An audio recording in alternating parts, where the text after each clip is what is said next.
Good morning, everyone. Happy Wednesday, and welcome to the news agenda with me, Fleet Street Fox. And today I'm joined by Mirror Deputy Politics Editor. Hello, morning, Susie.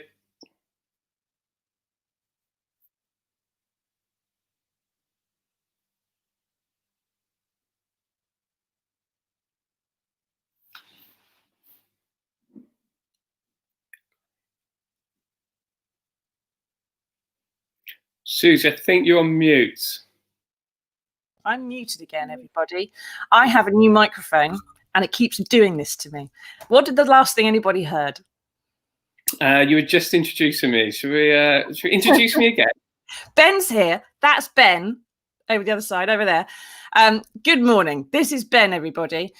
He's the Mirror's Deputy Politics Editor. Now, we're going to go through the big stories of the day. We're going to discuss the most awful Trump pictures you've ever seen, and we're going to show you the world's luckiest dog. And throughout it all, we want you to ask us your questions, get involved, dig into the comments, ask us what's on your mind, and we'll do our best to answer them for you. So, what have we got today? Well, Donald Trump has walked out of an interview in a huff. Boris Johnson is having a Sheffield showdown today at noon. And the second wave of COVID appears to be more of a global tsunami that's covering everywhere in the world. But first, as seen on the Mirror's front page today, Boris Johnson has done what he always promised the North, and he's levelled it up from Tier 2 to Tier 3. Now, having split Britain into Remain and Leave, he's since split us into British and Northern Irish, and then into English, Scottish and Welsh, and now we're split into Northern English and Southern English. It's death by 1,000 splits. It's going to be War of the Roses by Friday at this rate, won't it, Ben?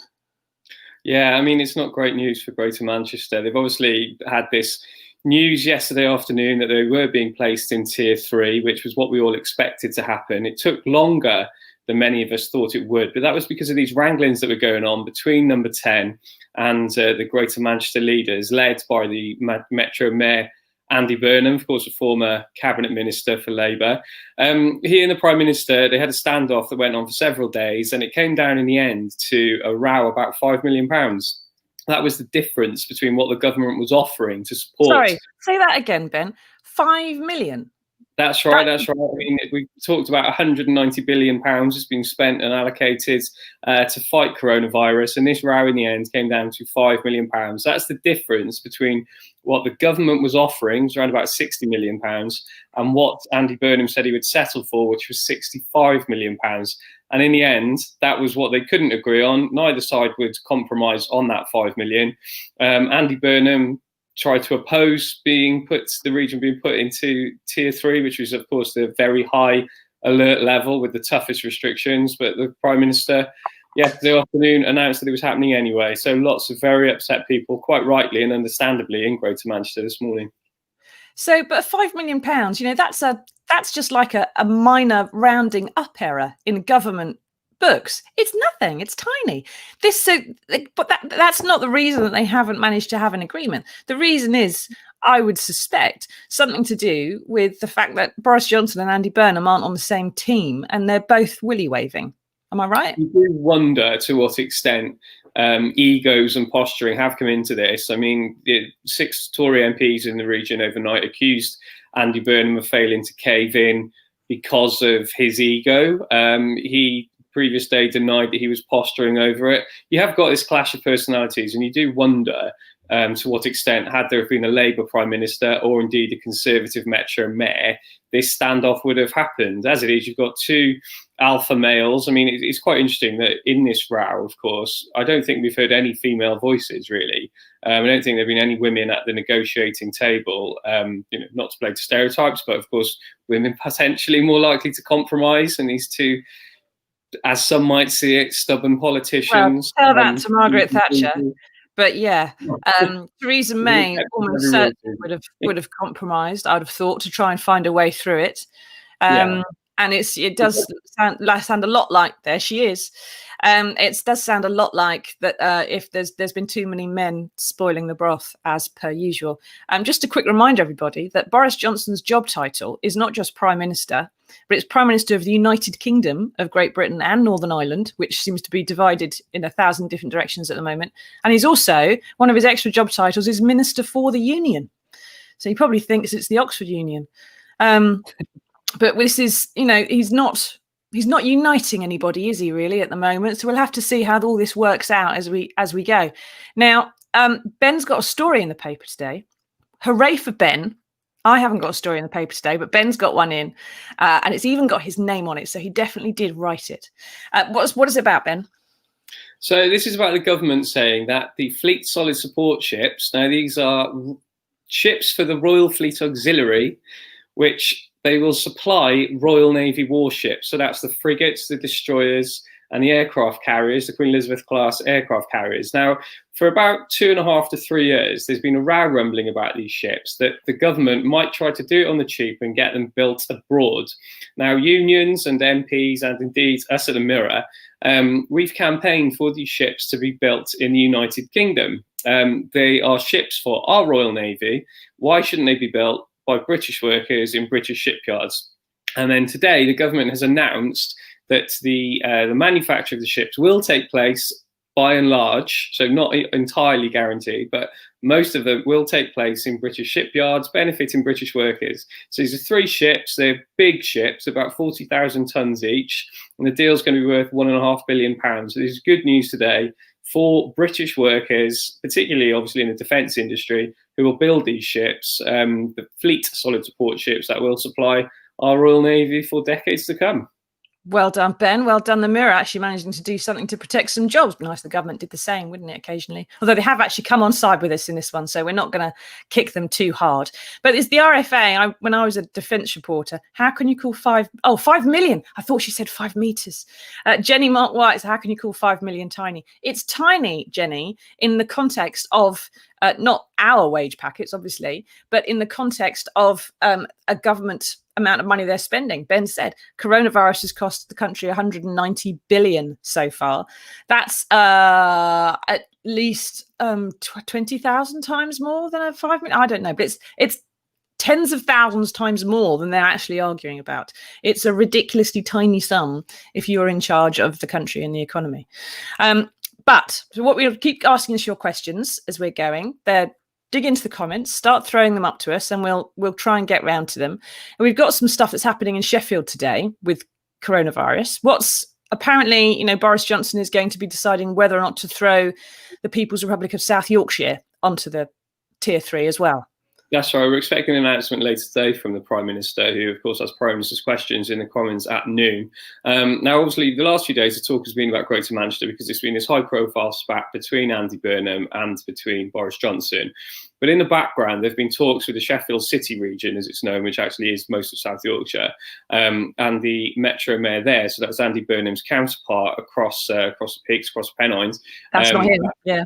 Dan That's the Deputy Chief Medical Officer, everyone. Yeah, so our friend JVT, the Deputy Chief Medical Officer.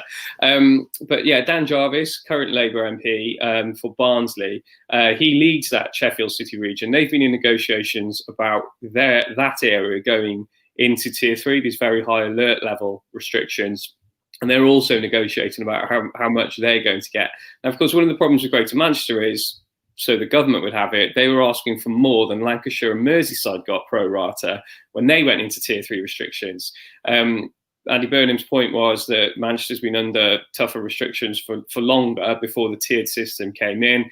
The government thought if it caved to him, then it would have Lancashire and Merseyside coming back with, well, you've given it to them, we want more. Of course, the negotiations going on with South Yorkshire in the background. So if they gave into Greater Manchester, South Yorkshire would want more. And of course, there's other areas as well that may or may not be going into Tier 3 in the coming days and weeks, particularly around the northeast. So if you keep upping what you're giving to one area, you obviously have to give more to the next. So why don't they just give everybody, the same amount? Why is there arguing? Why is one city maybe getting more or less than the other? Well, indeed. Hang on a minute, Ben. We've just heard about the £5 million. That, in the overall scheme, £5 million isn't a lot. We've just heard breaking news. South Yorkshire has been plunged into Tier 3 lockdown from Saturday with pubs to shut. I've scooped the politics reporter, everybody. I think you saw your breaking news alert on your phone just before I did. Well, that was what we expected, that announcement to come. And at least South Yorkshire's got clarity now. We'll obviously get some more details about what exactly will close because there's a baseline for tier 3 that, pubs not serving meals close and certain other venues, but then depending on what number 10 negotiates with the region, there are other venues might close as well. So we'll get more details on that in the coming moments. I'm just looking at that question from Katie about, isn't it slightly pointless doing postcode lockdowns once their time is up? Who's to say someone couldn't take the virus unknowingly back into that postcode from another city? And Katie, that's a very reasonable point. The government's argument has been that since we came out of national lockdown, different areas have different rates at different times. They use the example of Cornwall, obviously down in the deepest southwest, where the rates are very low comparatively, and the population density, at least out of the summer and the high tourist season, is much lower. So the government's argument is, why would you shut businesses, pubs in Cornwall, where there isn't a problem, just to save lives in Greater Manchester, where there is a problem? Now, the postcode lockdowns, they are divisive by definition. So, you could live in one area and on the other side of the street, there's a different area. And in Wales and England, there's streets on the borders that are in different countries, literally. So in this respect, yes, it can be pointless because people do move between those postcodes, but there are restrictions on the exemptions for being able to move in order to limit the people transiting between, in order to try and stop the spread. But yeah, you're right that if someone goes from one area to another and they are infected, they will take it into that area. Yeah. Yeah. And part of the problem as well, Katie, is that the lockdowns are not to eradicate COVID. It is to lower the level of the flames, if you like. There are regional fires going off where there's too much COVID infection. And the aim of the lockdowns is to try to bring those flames under control, but that you can't ever really damp out the flames entirely. So it's just to lower the rate. So if people move between postcodes and reinfect each other, that's okay, so long as it happens slowly. The NHS can cope with it. They can't cope with it. Everyone's doing it madly. Now, Bianca asked, why not that eradication strategy? Other countries, some smaller countries, not comparable economic with their economy wise, some countries have pursued an eradication strategy. We've never done that. That you're quite correct, Susie. The aim is not to eradicate at this stage. And Bianca asked, why not close the schools? May we know the reasons behind the keep them opened? Now, there's some SAGE reports I was looking at last week that showed there's a very high rate of infection in education settings. But I think I'm right in saying that's generally in universities and secondary schools. Primary schools, there's a much lower rate of infections. And part of the reason, I think, I'm probably right in saying that the government is trying to keep schools open, is that keeps people at work. And if people can't have they can't have childcare and they can't have their children at school, then they don't go to work, they don't do their jobs, they get furloughed, lots of other issues. So closing schools is pretty difficult, isn't it, Ben? That's right. You're right about the educational establishments. Those stats did refer to universities, but also the upper levels of secondary schools. So your 14, 15, 16-year-olds are more likely to get it because they're interacting. The younger levels, the 11, 12, and some 13-year-olds, so year 7 and 8 at high schools, they're less likely to get it. And primary schools, really unlikely. And expert after expert has lined up to say, one, it's highly unlikely that children will get it. Two, if they do get it, it's even less likely that they get it seriously. What, of course, they can do is take it home and transmit it to mum and dad, who then go and transmit it on, or they take it, when they go around the nan and granddad. Granddad, yeah. Exactly. So that's a problem. But the government, and it has to be said, most educational experts take the view that there is far more long-term damage done to children by closing schools, denying them education, denying them social time with their peers, learning. And of course, there are some children in some households for whom school is a refuge. They come from homes where there is trouble at home, perhaps parents rowing, perhaps even domestic abuse going on in the home. They are better off in school. And the government, it was shutting schools down was what troubled Boris Johnson and the government the most in the middle of March when that was announced. And they vowed that there will not be a wholesale closing of schools. However, we end up fighting this virus. There is, of course, calls to extend half term, which is coming up, from 1 week to 2. And in Wales, where they've got this firebreak lockdown, as Wales has decided to call it.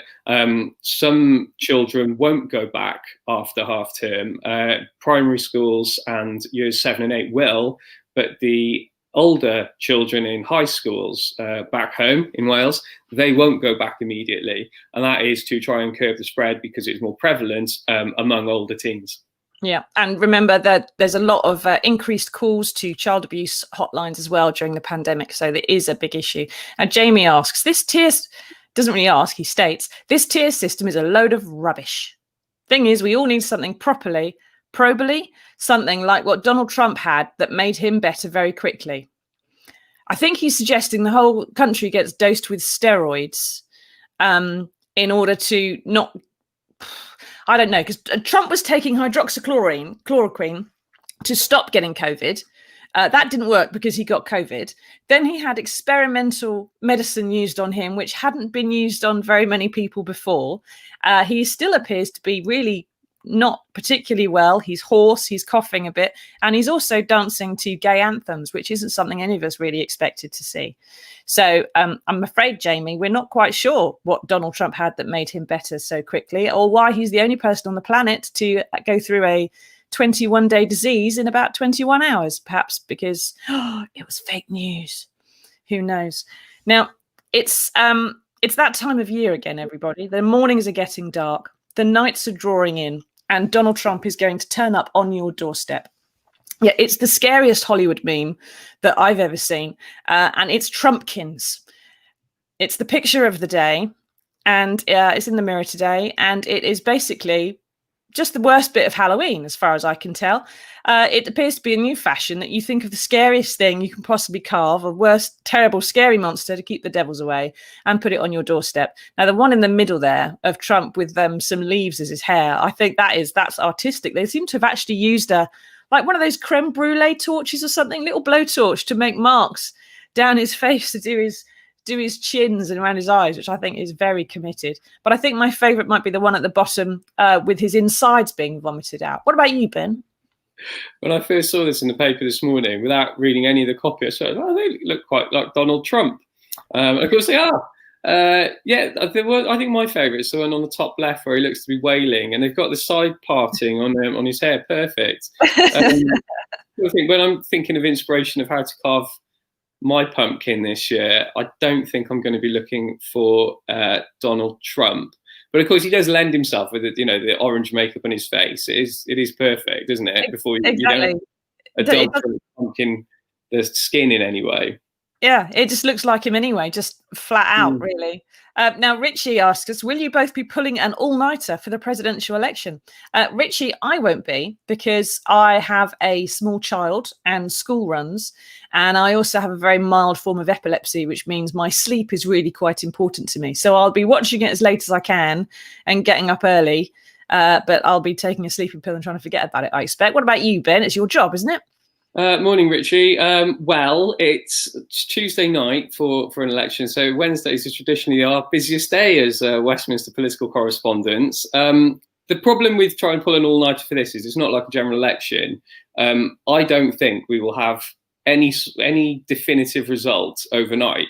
What I've been reading about what's going on in the US, there's going to be obviously a huge surge in postal voting because of coronavirus. And that might mean that votes in person on the evening, when they're counted to the electoral college system, they will put Donald Trump ahead. Over the coming days, it might be that Joe Biden creeps into a lead because of postal voting is more likely to be prevalent amongst Democratic supporters. So if I thought for 1 second we would definitely get a result on the evening, then yeah, I'd stay up. Actually, last time, the 2016 election, which polls suggested were far closer than this one will be, we're actually on a flight back from India with Theresa May. She'd been on a visit there for, I think, 3 or 4 days. And we got on the plane and landed. And it was all looking quite, exciting because there was no result. I got home and I was so tired and I went to bed. And I kept the radio on all night and woke up about 5 o'clock in the morning, and it was looking, or it might have been a bit later than that, but it was looking like Donald Trump would win. And of course, he did go on and win. So this year, it depends. I'll have a look and see how busy my diary is likely to be on November the 4th before whether to stay up or leave. Even though millions and millions of people have voted already, they can't start counting the votes until election day. So even though they could have some idea of how it's looking, they don't. They leave it all to the end, which is what they do in the UK as well with postal ballots over here. But they do think that the postal votes, the amount that have come in, are going to be predominantly for Biden. Who knows? But there has been a story today I saw about a policeman turned up at a polling station in full uniform, armed, and in a Donald Trump mask to cast his vote, which is worrying and intimidating. Right, our final story, and this is brilliant. This is a heartwarming one, which is going to take you into the rest of the day. The must-read of the day is about the world's luckiest dog. He's a golden retriever called Claude. There he is. And he came down with a brain tumour. And now, as most pet owners will know, that's good night Vienna. There's no animal health service, unfortunately. There damn well should be.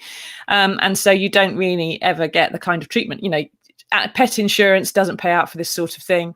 And most people don't have the cash. But Claude's owners loved him so much, they have spent £10,000 on a revolutionary bit of radiotherapy. He's been put in a machine which only humans normally use, and they've blasted his tumour. He has gone blind because of the growth of the tumour in his optic nerve, but they're reducing the tumour, and it looks like he's going to make it. What do you reckon, Ben? That's a beautiful story, isn't it? It is. You're a big softie for dogs, so I've just had my animal in a vet hospital for best part of a week, so I am totally alongside people getting their dogs treated as much as possible. I have to say, I'm not a big. I mean, I really don't like cats. I'm not a massive dog person either. But if I was to have a dog, it would be a golden retriever or a Labrador. So seeing 9-year-old Claude here with his party hat on, that does cheer me this morning. I really like the headline on this story as well. Tailblazer being one of the first dogs to use this radiotherapy machine, and you know the joy that's in his face that's gone from having this thing shaved into his what's that, temple, is it, I suppose, on a dog? That's just yeah. Yeah, to now having his party hat on, he does look very cute. I have to say, £10,000 is an awful lot of money, but you know, if you've got 10 grand and you love your dog that much, crack on.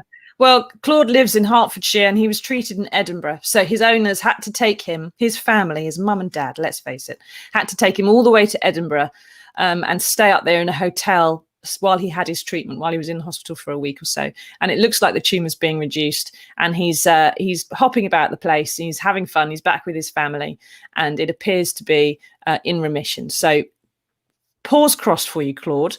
I'm so glad you're still with us, and I bet your parents are too. You're like a gorgeous thing. And you should get a golden retriever, Ben. They're lovely dogs.